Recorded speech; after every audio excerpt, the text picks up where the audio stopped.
In broad market news, we've had the SEC appoint KPMG to audit the stock exchange and has expressed confidence in its newly appointed chief executive as well. What's overall sentiment like around developments that we're seeing at the stock exchange at the moment?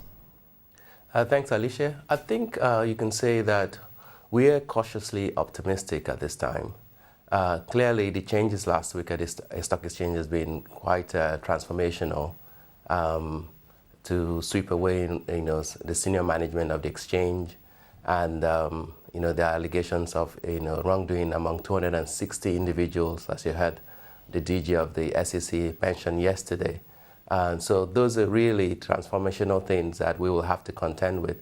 But the market has actually been trading with a sense of that reality for the last couple of years, and to that extent, we hope that as the regulator begins to implement some of the positive measures they talk about, then we can only see nothing but upside from it.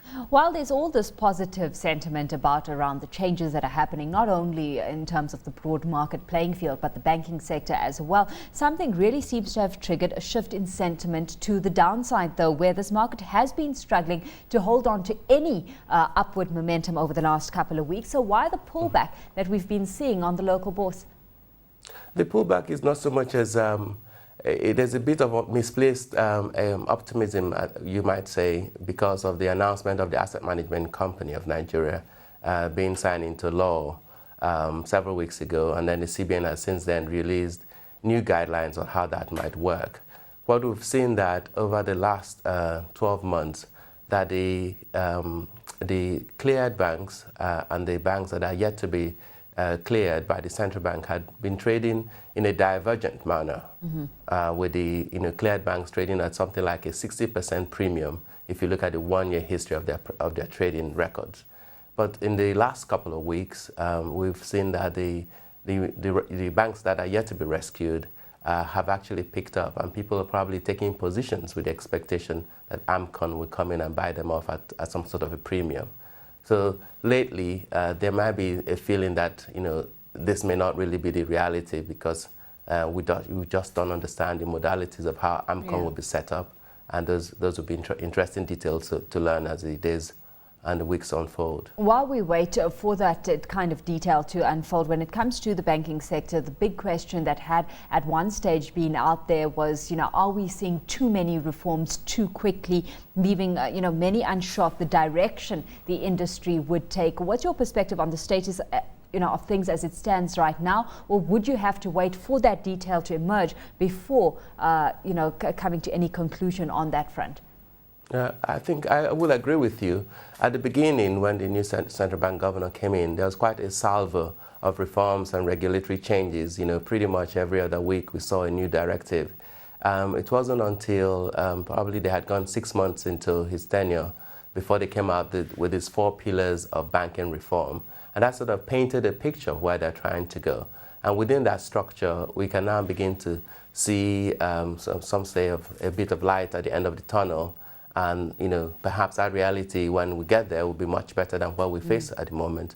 But yeah. Well, while we have seen some positive reports coming through, we've seen some negative earnings reports coming through from the banking sector as well. We had Afribank on the positive, jumping the maximum 5% on Monday. This after the lender said that it had swung to a 5.52 billion naira half-year pre-tax profit. The market really taking nicely to these headline figures, it seems, on an individual basis. Are you convinced by the sustainability of the kind of turnarounds we're seeing here? Not quite. We believe that there has been a widening in the net interest margin for the industry overall, simply from the fact that with excess liquidity, many banks have dropped the rates at which they pay interest, money market rates to customers. So that has benefited a lot of banks, and clearly a lot of the rescued banks have benefited because they are able to offer more attractive rates, and they have more funds in their system than they would ordinarily. You've also seen that there's a lot of write-backs from the provisions they took from last year, as the central bank has now gotten comfortable that those risk assets are perhaps performing and not non-performing. And so the combination of the write-backs and the widening net interest margin is what we see as what is really driving the earnings growth. We haven't seen enough top-line growth in terms of gross earnings. We haven't seen enough in terms of risk assets growing.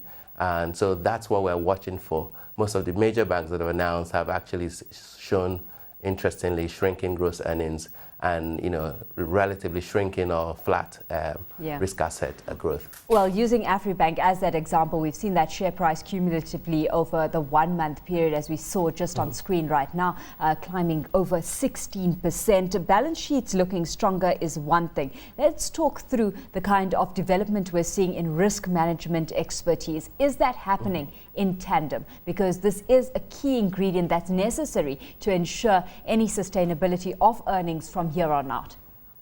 Yes, we are picking up a lot of signals about banks, focusing on their, risk management processes, their compliance processes, because indeed, with the scrutiny of the central bank, they're clearly not behaving like they used to be, where they would have approved loans overnight, signed by the MD. Today, you will normally go through the full process of investment committees, credit committees, before they approve any packages.